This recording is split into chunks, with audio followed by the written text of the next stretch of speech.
നമസ്കാരം, എല്ലാവർക്കും എൻ്റെ പുതിയ വീഡിയോയിലോട്ട് സ്വാഗതം. ഇന്നത്തെ വീഡിയോയിൽ എല്ലാവർക്കും ഉപകാരപ്രദമാകുന്ന ഒരു കാര്യമാണ് ഞാൻ പറയാൻ പോകുന്നത്. റിമോട്ട് ഡെസ്ക്ടോപ്പിംഗ്. പേര് പോലെ അത്രയും വലിയ കാര്യങ്ങളൊന്നുമല്ല, വളരെ സിമ്പിളാണ്. വീഡിയോ പൂർണ്ണമായിട്ട് കണ്ടാൽ എന്താണ് ഇതിൻ്റെ കറക്റ്റായ യൂസ് എന്ന് നിങ്ങൾക്ക് മനസ്സിലാകും.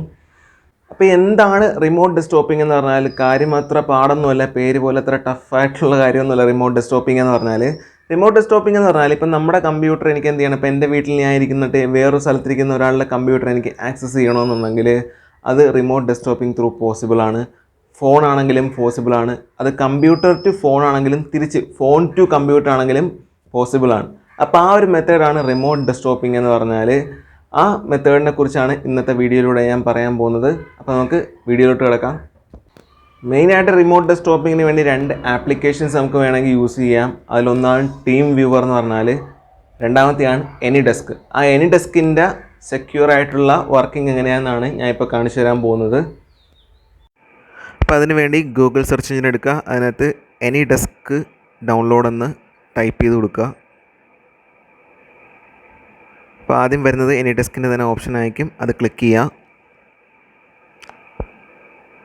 ക്ലിക്ക് ചെയ്ത് ലോഡായി അവരുടെ പേജ് ഇൻ്റർഫേസ് വരും. അപ്പോൾ അതിനകത്ത് നമുക്ക് താഴെ തന്നെ നോക്കുമ്പോൾ അറിയാൻ പറ്റും അത് വിൻഡോസ് സപ്പോർട്ടാണ്, അതേപോലെ മാക് OS സപ്പോർട്ടാണ്, ആൻഡ്രോയിഡ് സപ്പോർട്ടാണ്.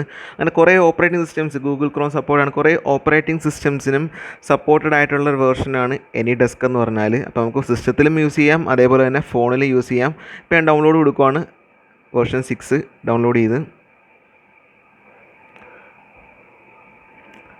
ഇപ്പോൾ ഡൗൺലോഡ് ആയിക്കഴിഞ്ഞാൽ anydesk.exe എന്നൊരു ഫയലായിരിക്കും ഡൗൺലോഡായി വരുന്നത്. അപ്പോൾ അതിനകത്ത് ക്ലിക്ക് ചെയ്യുക. ആ ക്ലിക്ക് ചെയ്തിട്ടപ്പോൾ ആ ഫയൽ ഓപ്പണായിട്ട് വരും. ഓപ്പണായിട്ട് വരുമ്പോഴേക്കും നമുക്കും ഒരു ഐഡിയ ഉണ്ടാകും ആരുടെ സിസ്റ്റമാണ് നമ്മൾ കണക്ട് ചെയ്യാൻ ഉദ്ദേശിക്കുന്നത്, അല്ലെങ്കിൽ ആരുടെ ഡിവൈസാണ് നമ്മൾ കണക്ട് ചെയ്യാൻ ഉദ്ദേശിക്കുന്നത്. അയാൾക്കും ഒരു ഐഡിയ കാണും. കണ്ട, ദിസ് ഡെസ്ക് എന്ന് പറഞ്ഞാൽ എൻ്റെ ഐഡിയ ആണ് ഈ തന്നിട്ടുള്ളത്. റിമോട്ട് ഡെസ്ക്ടോപ്പ് എന്ന് പറഞ്ഞാൽ ആരുടെ ഡിവൈസാണോ ഞാൻ കണക്ട് ചെയ്യാൻ ഉദ്ദേശിക്കുന്നത് അയാളുടെ ഐഡിയ ആണ് ഈ റിമോട്ട് ഡെസ്കിനകത്ത് നമ്മൾ ടൈപ്പ് ചെയ്ത് കൊടുക്കേണ്ടത്. ഇപ്പോൾ ഞാനൊരു മൊബൈൽ ഫോണുമായിട്ടാണ് എൻ്റെ ഈ ലാപ്ടോപ്പ് കണക്ട് ചെയ്യാൻ ഉദ്ദേശിക്കുന്നത്. അപ്പോൾ ആ മൊബൈൽ ഫോണിനകത്ത് ആൻഡ്രോയിഡ് പ്ലേ സ്റ്റോറിൽ ത്രൂ കയറിയിട്ട് ഞാൻ എനി ഡെസ്ക് ഡൗൺലോഡ് ചെയ്തിട്ട് അതിനകത്ത് കിട്ടുന്ന ഒരു ഐഡിയ ഉണ്ട്. ആ ഐഡിയ ആണ് ഇപ്പോൾ ഇതിനകത്ത് ഞാൻ കൊടുക്കാൻ പോകുന്നത്. അപ്പോൾ ആ മൊബൈൽ ഫോണിൻ്റെ ഐഡിയ അതിനകത്ത് കൊടുത്തിട്ട് എന്ത് ചെയ്താൽ മതി, കണക്ട് ചെയ്താൽ മതി. ഓക്കെ, അപ്പോൾ ഞാൻ ആ ഐഡിയ ഒന്ന് ടൈപ്പ് ചെയ്യുവാണ്. ടൈപ്പ് ചെയ്തിട്ട് നേരെ കണക്റ്റ് കൊടുക്കുക. എനി ഡെസ്ക് കുറച്ചും കൂടി സെക്യൂർ ആണ്. അപ്പോൾ അതുകൊണ്ട് നമ്മൾ ആ കണക്റ്റിംഗ് സമയത്ത് അവിടെ എഗ്രിമെൻറ്റേഷൻ കൊടുത്താൽ മാത്രമേ ഇവിടെ എനിക്ക് കറസ്പോണ്ടിങ് ആയിട്ടുള്ള ഇമേജ് ഷോ ആകത്തുള്ളൂ. ഇപ്പം കണക്റ്റ് ആയിട്ടുണ്ട്. കണക്റ്റ് ആയതിനു ശേഷം നമുക്ക് എന്ത് ചെയ്യാം, അതിനകത്ത് സ്ക്രീനിൽ എന്തൊക്കെയാണ് ചെയ്യുന്നതെന്ന് ഡയറക്റ്റായിട്ട് ഇതിനകത്ത് കാണാൻ പറ്റും.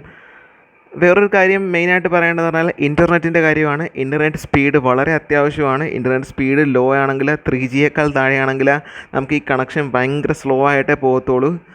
അത്യാവശ്യം ഇൻ്റർനെറ്റ് സ്പീഡ് ഉണ്ടെങ്കിൽ മാത്രമേ നമുക്ക് നല്ല ഫാസ്റ്റായിട്ട് നമുക്കിത് യൂസ് ചെയ്യാൻ പറ്റത്തുള്ളൂ.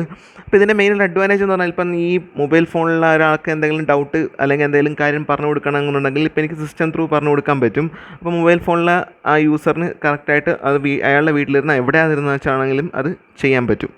വേറൊരു പ്രോബ്ലം എന്ന് പറഞ്ഞാൽ ഇപ്പോൾ ഇങ്ങനെ സ്ക്രീൻ ഷെയർ ചെയ്യുന്ന സമയത്ത്, റിമോട്ട് ഡെസ്ക്ടോപ്പിംഗ് എന്ന് പറഞ്ഞാൽ സ്ക്രീൻ ഷെയറിംഗ് ആണ് മെയിനായിട്ട്. അപ്പോൾ ഇങ്ങനെ സ്ക്രീൻ ഷെയർ ചെയ്യുന്ന സമയത്ത് സെക്യൂരിറ്റി ഒന്നും കാണത്തില്ല. കാരണം അയാളുടെ ആ സ്ക്രീനിലുള്ള നിലവിലെ കണ്ടൻസുകളെല്ലാം ഇപ്പോൾ എനിക്ക് കാണാൻ പറ്റുന്നുണ്ട്. അപ്പം സെക്യൂരിറ്റി കുറവായിരിക്കും. സെക്യൂറായിട്ടൊന്നും വെക്കാൻ നോക്കില്ല. പക്ഷേ എന്തെങ്കിലും എമർജൻസി ആയിട്ടുള്ള ആവശ്യങ്ങൾ, എന്തെങ്കിലും എറേഴ്സ് അല്ലെങ്കിൽ എന്തെങ്കിലും പ്രോബ്ലംസ് ഉണ്ടെന്നുണ്ടെങ്കിൽ ഈ ഒരു മെത്തേഡ് യൂസ് ചെയ്തിട്ട് നമുക്ക് എന്ത് ചെയ്യാൻ പറ്റും, പറഞ്ഞു കൊടുക്കാൻ പറ്റും. ഫോൺ ആയതുകൊണ്ടാണ് കുറച്ച് സ്ലോ ആയിട്ട് ഫീൽ ചെയ്യുന്നത്. സിസ്റ്റം ആണെങ്കിൽ കുറച്ചും കൂടെ സ്പീഡായിട്ട് നമുക്ക് യൂസ് ചെയ്യാൻ പറ്റും. ഇപ്പോൾ അയാളുടെ ഗാലറിയിലുള്ള ഏതെങ്കിലും ഒരു വീഡിയോ പ്ലേ ചെയ്ത് കാണിക്കുമെന്ന് പറഞ്ഞതിന് ശേഷം പ്ലേ ചെയ്താൽ അത് നമ്മുടെ സ്ക്രീനിലും ഷെയർ ആയിട്ട് നമുക്കും അത് കാണാൻ സാധിക്കുന്നതാണ്. ആവശ്യം കഴിഞ്ഞതിന് ശേഷം നമുക്ക് എന്ത് ചെയ്യാൻ പറ്റും, ഈ ഒരു മെത്തേഡ് സൈൻ ഓഫ് ചെയ്യാൻ പറ്റും. സൈൻ ഓഫ് അല്ലെങ്കിൽ സൈൻ ഔട്ട് അല്ലെങ്കിൽ ലോഗ് ഔട്ട് ചെയ്യാൻ പറ്റും. അതിന് നമ്മുടെ സ്ക്രീനിലോട്ട് തിരിച്ച് വന്നതിന് ശേഷം നമ്മൾ ലോഗ് ഔട്ട് എന്നൊരു ഓപ്ഷൻ ഉണ്ടാകും, അല്ലെങ്കിൽ സൈൻ ഔട്ട് എന്നൊരു ഓപ്ഷനായിരിക്കും ചിലതിനകത്ത് കാണിക്കുക. അപ്പോൾ സൈൻ ഔട്ട് ചെയ്ത് കഴിഞ്ഞാൽ നമുക്ക് എന്ത് ചെയ്യാം, ആ കണക്ഷൻ ഡിസ്കണക്റ്റ് ചെയ്യാൻ പറ്റും പൂർണ്ണമായിട്ടും. അപ്പോൾ ഇതാണ് എനി ഡെസ്കിൻ്റെ മെത്തേഡ്. എന്താണ് അപ്പോൾ ഈ ആപ്ലിക്കേഷൻ്റെ അഡ്വാൻറ്റേജ് എന്ന് പറഞ്ഞാൽ, ഞാനിപ്പം ഒരു വിദേശ രാജ്യത്താണെന്ന് വിചാരിക്കുക, എക്സാമ്പിളാണ്. ഞാനിപ്പോൾ ഒരു വിദേശ രാജ്യത്താണെന്ന് വിചാരിക്കുക. അപ്പോൾ എൻ്റെ വീട്ടിലൊരു കമ്പ്യൂട്ടറിനകത്ത് നിന്ന് എനിക്കൊരു ഫയൽ എടുക്കണം. അപ്പോൾ കറക്റ്റ് ഫയൽ ലൊക്കേഷൻ ഏതാണ് വീട്ടുകാർക്ക് അറിയത്തില്ല, ഒരു പക്ഷേ എനിക്ക് മാത്രമേ അറിയത്തുള്ളായിരിക്കും. അപ്പോൾ അവരോട് ഞാൻ എൻ്റെ കമ്പ്യൂട്ടറും ജസ്റ്റ് ഓൺ ആക്കിയിട്ട് AnyDesk പോലുള്ള അല്ലെങ്കിൽ TeamViewer പോലുള്ള ആപ്ലിക്കേഷൻ ഓപ്പൺ ആക്കാൻ പറയും. എന്നിട്ട് അതിൻ്റെ ID ഒന്ന് പറഞ്ഞു തരാൻ പറഞ്ഞാൽ ആ ID വെച്ച് എനിക്ക് എന്ത് ചെയ്യാൻ പറ്റും, എൻ്റെ കമ്പ്യൂട്ടറിലോട്ട് കണക്ട് ചെയ്തിട്ട് അതിൽ നിന്ന് വേണ്ട ഫയൽസും ഫോട്ടോസും വീഡിയോസും എന്താണെന്ന് വെച്ചാൽ നമുക്ക് എന്ത് ചെയ്യാൻ പറ്റും, കോപ്പി ചെയ്ത് എടുക്കാനൊക്കെ പറ്റും. അല്ലെങ്കിൽ അതിൽ നിന്നെടുത്ത് എനിക്ക് എന്ത് ചെയ്യാൻ പറ്റും, മെയിൽ ചെയ്യാൻ പറ്റും.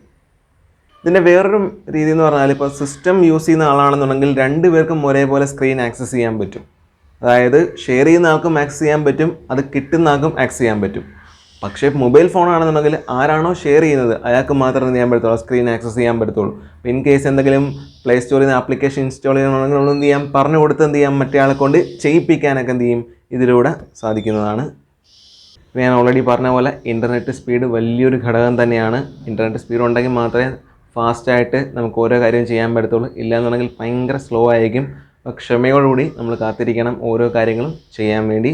വീഡിയോ നിങ്ങൾക്ക് ഇഷ്ടമായെങ്കിൽ ലൈക്ക് ചെയ്യുക. എന്തെങ്കിലും ഡൗട്ട്സും കാര്യങ്ങളുണ്ടെങ്കിൽ കമൻറ്റ് ബോക്സിൽ കമൻറ്റ് ചെയ്താൽ മതി, ഞാൻ പറഞ്ഞു തരുന്നതായിരിക്കും. അപ്പം തുടർന്നും ഇതേപോലുള്ള വീഡിയോസ് നിങ്ങൾക്ക് കാണാനായിട്ട് എൻ്റെ ചാനൽ സബ്സ്ക്രൈബ് ചെയ്യുക. തൊട്ടടുത്തുള്ള ബെല്ലൈക്കൺ എനേബിൾ ചെയ്യുകയാണെങ്കിൽ ആ നോട്ടിഫിക്കേഷൻ, ഞാൻ വീഡിയോ അപ്ലോഡ് ചെയ്യുമ്പോൾ തന്നെ നോട്ടിഫിക്കേഷൻ നിങ്ങൾക്ക് കിട്ടുന്നതായിരിക്കും. അപ്പോൾ മറ്റൊരു വീഡിയോ ആയിട്ട് പിന്നീട് കാണും വരെ എല്ലാവർക്കും